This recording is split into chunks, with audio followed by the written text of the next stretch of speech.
수도권 아파트 주식담보대출 6억 원으로 제한한다. 그러면 서울 아파트의 74%가 영향권 안에 들어간다. 계약했는데 아직 잔금 대출을 안 한 사람이 갑자기 이 제한 때문에 잔금을 못 치르는 상황, 이런 것들이 쏟아져 나올 텐데 외국인들은 이런 규제의 대상이 아니다. 중국인들이 한국은행에서 돈을 빌려가지고 부동산 쇼핑을 하고 있다. 외국인 주담대가 60%를 차지한다.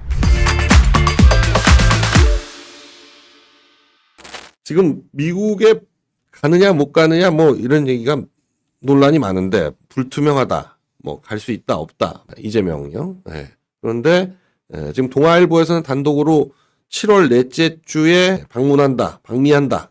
그래서 트럼프 대통령과 정상회담을 할 것이다.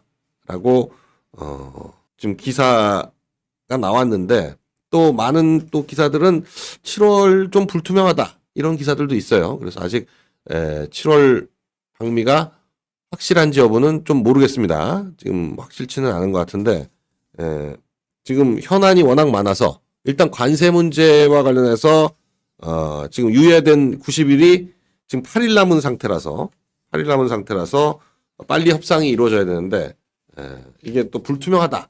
이런 기사들도 7월에 정상회담이 불투명하다. 이런 기사들도 있습니다. 물론 이제 조셉 윤 미국 대리 대사는 뭐 조만간 만날 것이다 라고 정도는 얘기를 했어요. 조만간 이 대통령 초청해서 한미 정상회담이 열릴 것이다 라는 발언을 했는데 과연 지금 날짜가 7월로 잡힐지 아니면 8월까지 미뤄질지 뭐 이런 상황이네요. 한미의원연맹은 7월 20일께 방미해서 미국 의원들을 만난다 뭐 이런 얘기는 있지만 어떻게 될지 좀 지켜봐야 될 것 같습니다. 지금 현안은 굉장히 많아요. 소고기 규제 완화부터 시작해서 알래스카 가스에 한국 기업들이 얼마나 참여할 것이냐, 어떻게 참여할 것이냐, 뭐 이런 논란도 있고, 또 그리고 조선과 방산 분야에서 협력하는 부분, 그리고 가장 큰 것이 역시 관세 협상이죠. 지금 미국 관세의 타격으로 수출도 줄고 경제도 지금 흔들리는 지금 그런 상황이어서 너무나 많은 현안들이 있다. 소고기, 알래스카 LNG, 구글 지도, 관세 협상과 관련해서 다양한 비관세 장벽을 관세로 돌파하겠다라는 게 트럼프의 생각인 것 같습니다. 그래서 굉장히 다양한 얘기가 오고 갈 것이다. 자, 북한이 우라늄 폐수에 대한 정화 없이 서해로 흘려내렸냐라는 논란이 지금 계속되고 있는데 지금 저희가 몇 번 말씀드렸는데 이제는 좀 이게 논란이 커지고 있는 것 같아요. 일단 그 황해북도 평산에 있는 우라늄 공장에서 이 폐수가 흘러나오는데 그게 그 앞에 있는 저수지 같은 데 보면 점점점 이 폐수에 오염된 저 침전지의 역대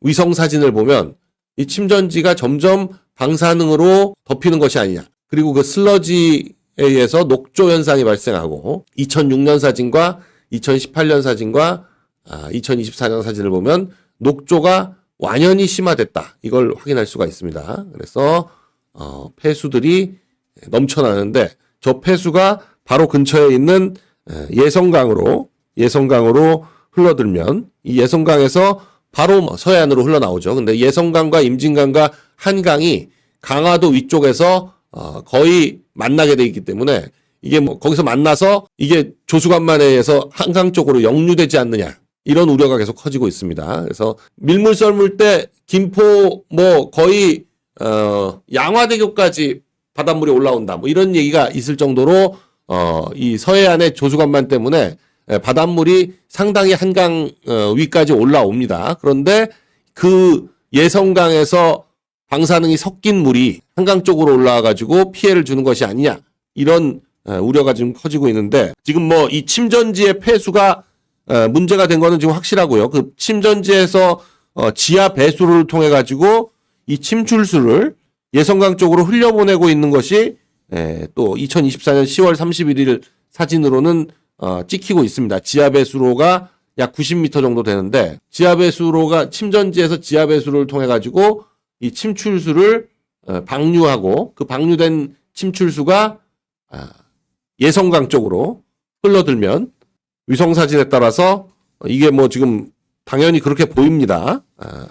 그래서 서해로 유입된 저 침출수가 얼마나 방사능 오염을 시킬지. 그런데 뭐 민주당이나 지금 뭐 이재명 정부는 지금 한마디도 안 하고 있죠. 후쿠시마 오염수는 뭐 일본의 저쪽 태평양 쪽이기 때문에 사실 우리하고 거의 관계도 없는데도 뭐 후쿠시마 오염수 때문에 난리가 났다 뭐 하더니만 이걸 전혀 지금 이 평산 우라늄 공장의 방사능 문제는 전혀 입을 닫고 있다. 지금 나경원 의원도 지금 농성 중인데 이 방사능에 대해서 핵폐수 북한의 핵폐수 방류에 대해서 왜 침묵하느냐. 후쿠시마 때는 방사능 괴담까지 서슴지 않더니 이제는 여기에 대해서는 왜 아무 소리 안 하느냐.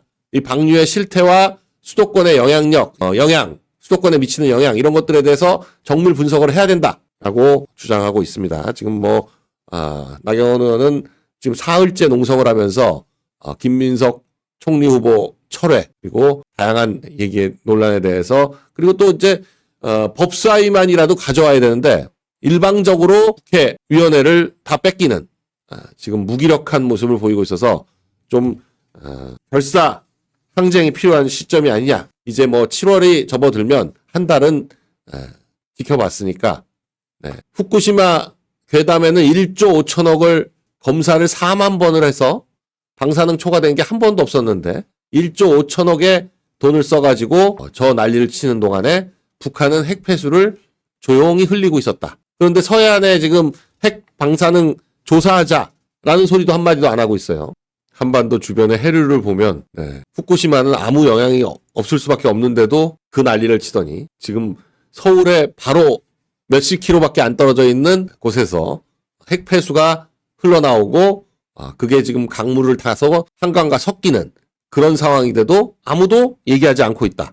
사실 뭐 이런 언론에서 이런 걸 주목 안 하는 거는 지금 이 모스탄과 뭐 존 밀스 뭐 이분들이 발표한 대한민국 대선 관련한 것도 저렇게 조선비주의 기사가 실리는 듯 하더니 바로 삭제가 됐다. 지금 이러고 있으니 미국에서도 한국에서 뭐 문제가 삼아야 또 거기에 맞장구를 치고 할 텐데 그렇게까지 발표를 하는데도 한국 언론들이 전혀 다루지 않고 있으니까 언론이 완전히 넘어간 거 아니냐. 뭐 이재명이 주요 언론사들 사장을 불러다가 뭐 저녁 먹고 뭐 이런 것도 비공개였다 뭐라고 하지만 사실은 다 알려졌죠. 미디어 오늘에서 열받아서 자기들은 안 부르고 저런데 주요 메이저들만 부르니까 언론사 사장단과 저녁 식사를 했다. 만찬을 했다. 27일에 예정돼서 했죠. 그런데 뭐 저런 거는 기사를 안 해요. 자, 주말 비공개 정보를 거기서 빠진 언론사에서 저렇게 바로 비공개 정보라고 하면서 공개를 하는. OBS 최한성인데요. 이건 별개의 질문인데 오늘 저녁에 그 언론사 사장님들하고 그리고 대통령 만찬이 있으신 걸로 알고 있는데 어떻게 자리가 좀 마련되고 그거는 어떤 분들 참석하시고 그거는 일단은 지금 공개되니까 제가 말씀드리지만 사실 여부를 확인하기도 어렵고요. 사실이라고 해도 비공개입니다. 비공개인 걸 아시는데 말씀하시면 여기 계시는 언론사분들 다 알고 계시지 않나요? 비공개 행사고 있었다고 할지언정 저도 지금 그거는 확인하기 어려운 사항입니다. 비공개 행사를 이렇게 지금 생중계되는데 노출하시면 비공개 정보를 공개하는 뭐 비밀 회담이 아니잖아요. 비공개라고 하는 거지. 내용을 비공개하는 거지 회담 자체를 비공개로 하는 건 비밀 회담이지 비공개가 아니라. 자, 28일부터 29일에 지금 문재인 때 나왔던 부동산 대책 28번보다 다 합쳐놓은 것보다 더 센 규제다 라고 평가되고 있는 수도권 아파트 주식담보대출 6억 원으로 제한한다. 그러니까 6억 이상은 안 된다는 거죠. 그러면 서울 아파트의 74%가 영향권 안에 들어간다. 정말 주식담보대출 규제 중에서 여태까지 한 번도 본 적 없는 초강력 규제다. 이걸로 서울 25개 구 중에 18곳의 대출 한도가 줄어드는데 이제 문제는 계약을 해놨던 사람들 뭐 이런 사람들이 이제 문제가 되죠. 계약했는데 아직 잔금 대출을 안 한 사람이 갑자기 이 제한 때문에 잔금을 못 치르는 상황 이런 것들이 쏟아져 나올 텐데 이게 뭐 더군다나 피해자가 지금 속출하고 있는 상황이고, 그리고 너무 갑작스럽게 너무 강력한 규제를 해버리는 바람에 여러 가지 논란이 벌어지고 있습니다. 지금 뭐 중국인들 같은 경우 외국인들은 이런 규제의 대상이 아니다. 네, 외국인들은 이런 규제의 대상이 아니고 이렇게 되면 현금 동원력 있는 부자들만 더 수혜를 보게 된다. 중국인들이 한국은행에서 돈을 빌려가지고 부동산 쇼핑을 하고 있다. 외국인 주담대가 60%를 차지한다. 너무 엄청난 규제라서 이거 뭐 할 말을 잃은 그런 상황입니다. 이게 은행들 입장에서도 사실 이 주담대가 굉장히 나름 안정적인 수익원이거든요. 이게 1순위로 주식, 아파트 등을 잡고 담보대출을 해주면 거의 돈을 떼일 염려가 없기 때문에 아주 안정적인 수익원이었는데 이걸 6억으로 제한했다. 지금 틱톡 같은 데서는 신분증만 있어도 대한민국 집을 살 수가 있다. 네. 자금 조달 계획서도 안 써도 되고 신분증만 있으면 된다. 그걸 부동산이 들고. 그러면 지금 국민의힘에서는 2030 세대들 집을 마련하려면 이제 대출을 못 받으니까 저축만 해야 된다. 숨만 쉬고 저축을 해야 된다. 내 집 마련 꿈을 송두리째 뺏었다. 네. 서울 평균 집값이 13억 원을 웃도는 상한에서 대출 상한을 6억 원으로 묶게 되면 최소 현금을 7억 원 이상을 가지고 있어야만 내 집 마련할 수가 있는데 현금 7억 원을 가지고 집을 사는 사람이 과연 얼마나 되겠느냐. 이는 2030 세대가 평균적인 임금을 기준으로 숨만 쉬고 20년 이상 저축해야 모을 수 있는 액수다. 7억이라는 게. 그럼 20년 뒤에는 7억 가지고 살 수 있느냐. 훨씬 부동산 가격이 지금보다 올라 있을 텐데 그러면 근로소득으로는 집을 사지 말아라. 사실은 우리 위의 세대는 사실 이 대출 받아가지고 집을 사놨는데 집값이 오르는 자산 효과로 인해 가지고 근로소득보다 이 자산 증식이 더 커지는 그런 경우가 많았죠. 근데 지금 이렇게 대출을 줘가지고 집을 못 사게 만들면 지금 영끌에서 마지막으로 산 사람들 굉장히 지금 안도하고 있을 텐데 이제는 완전히 문이 닫혔다라고 할 수 있습니다.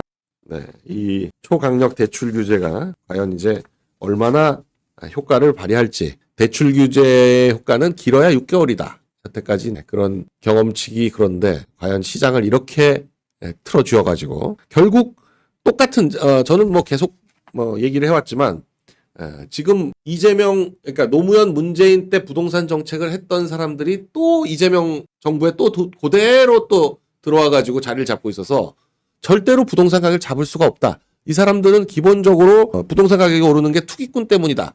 투기 수요, 가수요 때문이다. 이렇게 생각을 하기 때문에 절대 잡을 수가 없다. 이 사람들 얘기는 맨날 그거예요.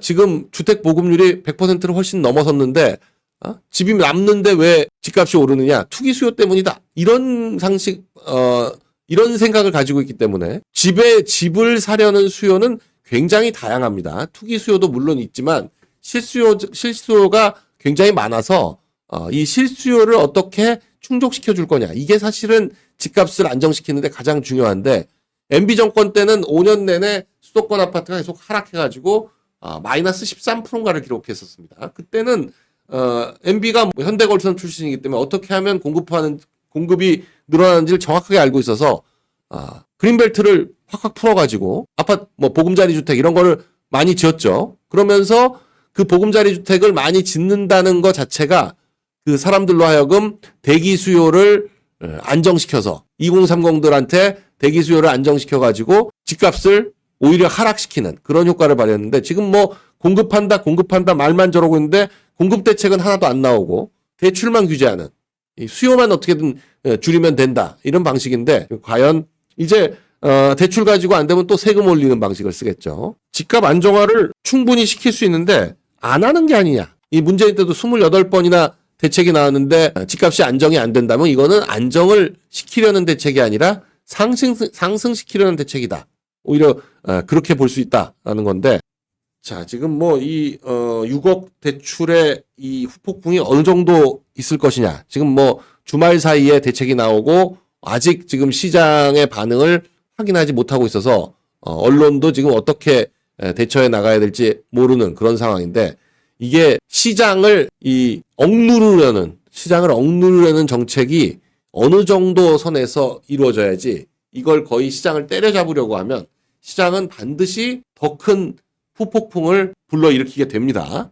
역대 모든 규제 정책이라는 것이 그런 의도하지 않았던 효과를 가져오는, 뭐 집값을 잡겠다는 의도는 뭐 선하다고 할 수 있지만 그걸 이렇게 난폭한 방식으로, 과격한 방식으로 해가지고 반드시 시장에서 부작용이 발생할 수밖에 없다라는 말씀을 드립니다. 제가 이 정책의 부작용 얘기가 이제 이번 주부터 시작해가지고 아마 부동산 기사의 거의 반이 이 6억 대출의 부작용으로 쏟아져 나올 겁니다. 그래서 이 정책을 계속 유지할 수 있을지, 저는 뭐 일단은 시장은 얼어붙었죠. 시장은 얼어붙었으니까 집값이 오르니 안 오르니 이런 얘기는 안 나오겠지만 시장 자체가 굉장히 왜곡되거나 시장이 가져올 후폭풍, 부작용 다양하게 나타날 것이다 라는 예측을 해봅니다. 자, 지금 이제 기재부, 법무부, 행안부 주요 부서에 대한 후속 인사가 발표가 됐습니다. 근데 지금 전체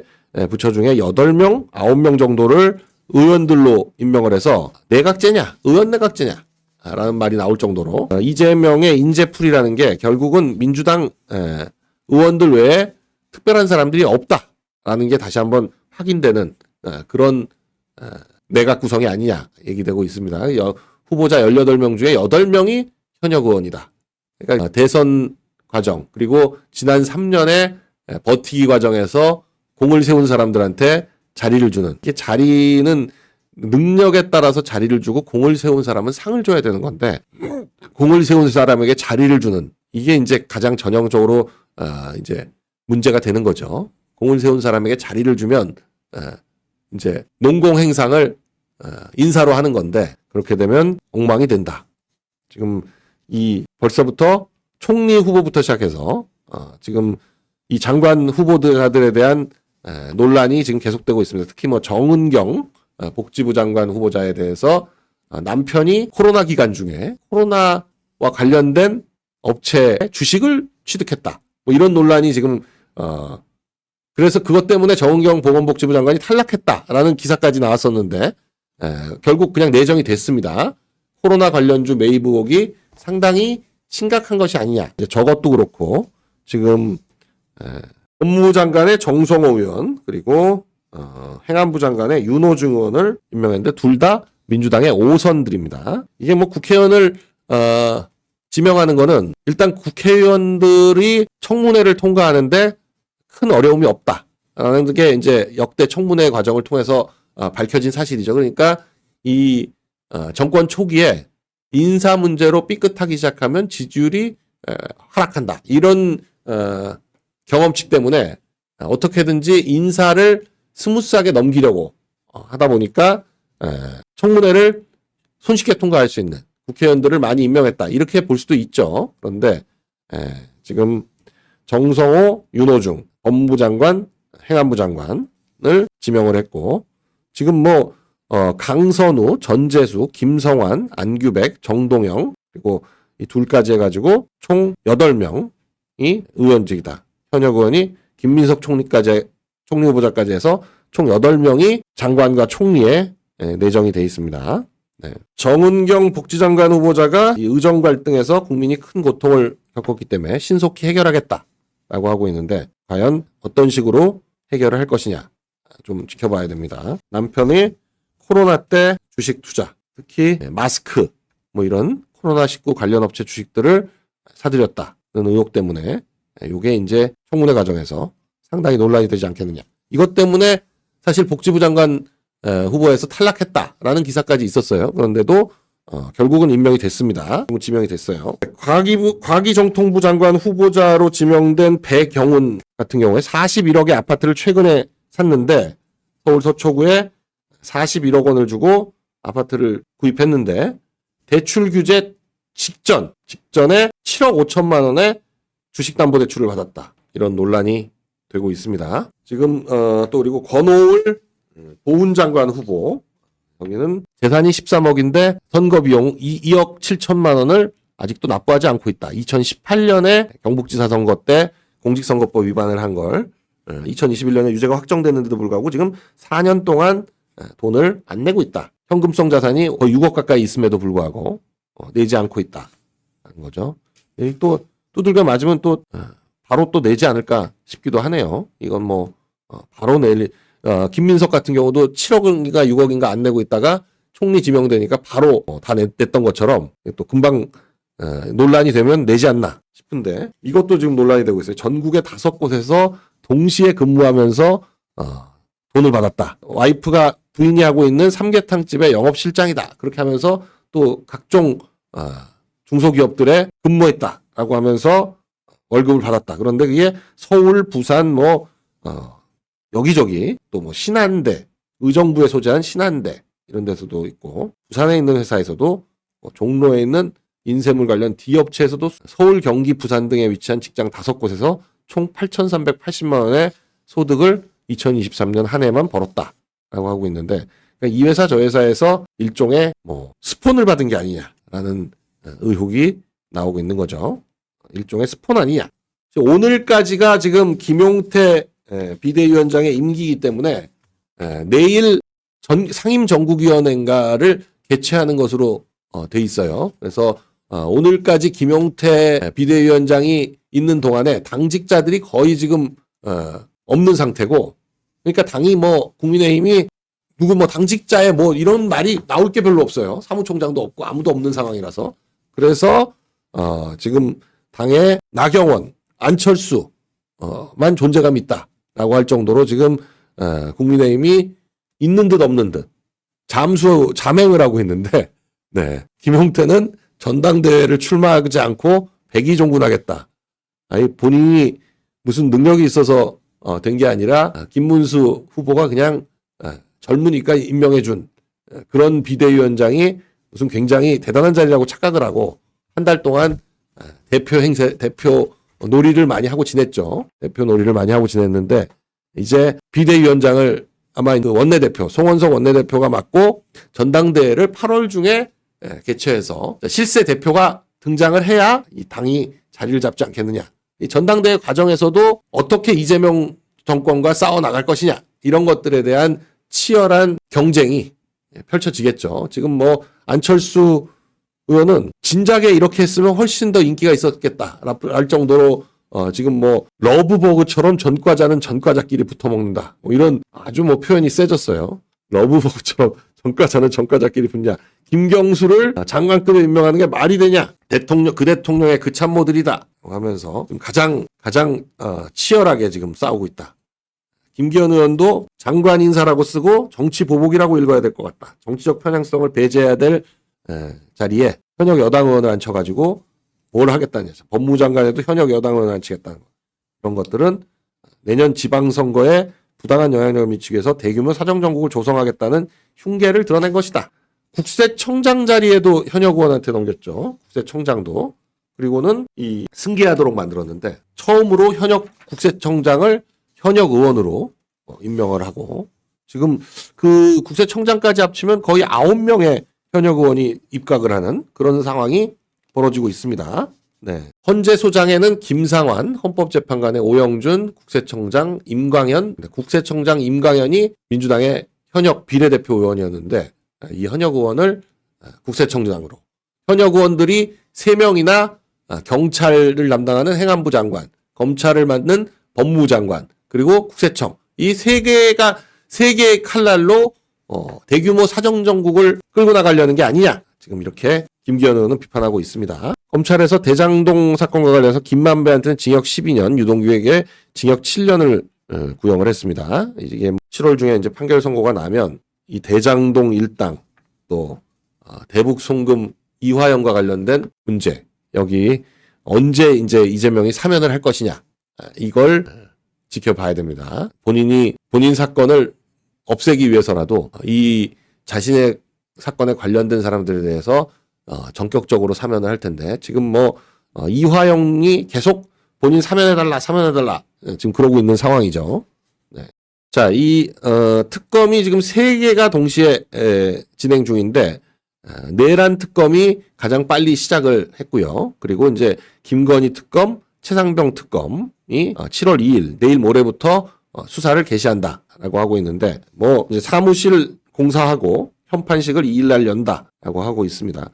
그러나 김건희 특검의 수사 대상은 도이치모터스, 명태균 공천 개입, 건진법사 청탁 의혹, 양평 고속도로 특혜 의혹 등 16개에 이른다라고 하고 있는데 16개지만 다 이미 상당 부분 수사를 해가지고 뭘 도대체 더 윤 대통령 표현대로 하자면 더 털어서 나올 게 있겠나. 최상병 특검은 공수처에서 거의 2년 가까이 수사를 하고 있는데 아무것도 나온 게 없는 상황에서 특검을 하면 특검이라는 게 특별 검사지만 특별한 무슨 권한을 가진 게 아니에요. 그냥 검사가 말이 좋아서 특별이지 저거 사실 임시검사라고 하면 아무것도 아닌 것처럼 보이죠. 특별검사라고 하니까 뭔가 대단해 보이지만 특검이라고 해서 무슨 특별한 권한을 가지고 있는 게 아닙니다. 검찰하고 권한이 똑같아요. 근데 오히려 수사기관만 제한을 받고 검찰은 일반적인 모든 사건에 대해서 수사하지만 특검은 특별한 사건에 대해서 그러니까 오히려 저 이름을 특별이라고 해놨기 때문에 뭐가 세 보이지만 사실은 임시검사, 한정된 검사, 임시검사, 한정검사 이렇게 얘기할까요? 한계 검사라고 해야 될까요?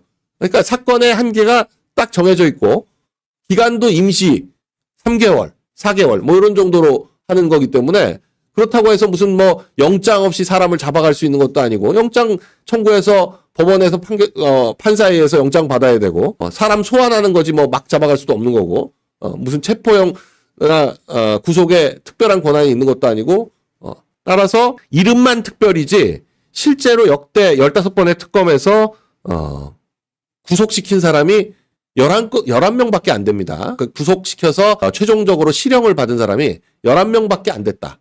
그리고 특검을 지금 임명한 사람들이 조은석 특검 외에 나머지 특검들은 또 판사 출신들인가 그래요. 그래서 수사 능력에 의문이 있다.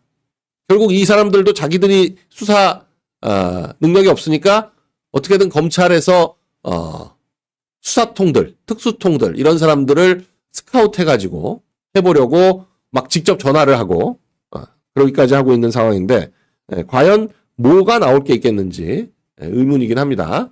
그래서 윤 대통령은 지금 내란 특검에서 파견 경찰이 조사하도록 한다. 이러니까 경찰에게는 조사를 못 받겠다. 의견서에는 성실히 응하겠다라고 하지만 왜 특검에서 경찰이 와가지고 조사를 하느냐. 이런 논란을 제기하고 있습니다. 네, 내란 특검에서 지금 주말 내내 힘겨루기가 계속됐는데 뭐 15시간 조사를 하고 나서 또 바로 7월 1일에 오전 9시에 출석해라 라고 통지를 하니까 며칠 더 있다 나가겠다라고 얘기하고 있고 15시간 특검 조사 후 귀가했는데 바로 30일에 나와라. 그랬다가 또 1일날 나와라. 얘기하고 있습니다. 윤 대통령 측에서는 내란 특검에서 경찰 수사를 배제하고 검사가 신문을 해라. 왜 경찰을 시켜서 조사를 하냐. 특검인데 적법 절차를 위반하는 폭주다. 특검도 검사일 뿐이다. 특검이라고 해서 특별한 검사가 아니다. 라는 거죠. 지금 일단 특검으로 공안 정국이 시작이 됐지만 법무부, 경찰, 국세청을 통한 사정정국이 펼쳐지지 않겠나 이렇게 보여집니다. 여당이 예산 독재를 하고 있다. 30조 원의 추경을 심사하는데 정책 질의를 하루만 하고 있다. 추경안 심사를 이번 주부터 하는데 정책 질의는 단 하루만 한다. 30조 원을 늘리는 추경을 하면서 이렇게 하는 게 말이 되냐. 예산 독재다. 지금 독재를 예상했지만 실제로 진짜 독재가 단 한 달 만에 드라이브를 걸고 진행이 되고 있습니다. 과연 이 독재가 어떤 결과를 가져올지 지켜봐야 되는데 일단 부동산 정책에서 엄청난 규제를 내놓음으로써 부동산 가격을 진정시키거나 잡을 수 있을지 이거부터 시작해가지고 한번 지켜봐야 됩니다. 굉장히 모순되는 정책을 내놓으면서 정책이 제대로 되기를 바라는 30조 원의 추경을 통해 가지고 돈을 뿌리는 정책을 남발하면서 집값은 오르지 않도록 그리고 또 금리도 낮추겠다고 하면서 집값이 오르지 않게 막겠다고 대출은 6억 원으로 규제하면 시장이 어떤 식으로 반응하게 될지 지켜봐야 됩니다. 이 시장은 어찌됐거나 이 정책 규제의 빈틈을 노려서 또 계속 저항하게 돼 있는데 규제한다고 해가지고 규제를 하려는 그 의도대로 효과를 발휘하기가 쉽지가 않습니다. 다들 선한 의도를 가지고 정책을 하죠. 그러나 선한 의도를 가지고 있다고 해서 선한 결과가 나온다는 보장이 없어요. 오히려 지옥으로 가는 길은 선의로 포장돼 있다. 뭐 이런 말이 있을 정도로 이 무능한 게 사실은 가장 무서운 겁니다. 무능한 사람이 선의를 가지고 한다. 무식한 사람이 오기를 가지고, 무식한 사람이 오기를 가지고, 무식한 사람이 신념을 가지고 하는 게 제일 무섭다. 하는 말이 있는 것처럼 지금 이제 한 달이 거의 다 돼가는데 지켜봐야 되겠습니다. 저희도 뭐 이런 상황에서 조심조심 발언을 드려야 되지만 하여간 이 정책이 굉장히 거칠고 우악스럽게 나오고 있다라는 말씀을 드립니다. 이런 문제가 벌써 나오고 있습니다. 주 3시간 알바하는 사람한테 주휴수당을 줘라? 그럼 자영업자들 다 집어쳐라. 이런 얘기인데 이게 민주노총 위원장을 고용노동부 장관으로 지명하니까 저런 현실하고 동떨어진 세계 어디에도 예가 없는 미국 같은 경우에도 그 최저임금을 지역마다 다 다르게 하고 그런데 이런 강력 전 그냥 자영업자 망하게 하는 대표적인 정책이죠. 그리고 문재인 정권이 흔들린 것도 최저임금을 급격히 인상하면서 자영업자들이 마음이 떠나면서 정권이 흔들흔들하기 시작했는데 역시 똑같은 사람들이 또 잡다 보니까 또 똑같은 방법을 쓰는 거죠. 부동산도 그렇고 자영업자들에 대한 저런 근로와 관련한 규제 이게 시장을 굉장히 왜곡할 수밖에 없습니다. 부동산과 자영업자 이 문제 그러니까 근로자를 보호하겠다는 아름다운 의도와는 달리 실제로는 자영업자들을 죽이는 그런 결과를 초래한다.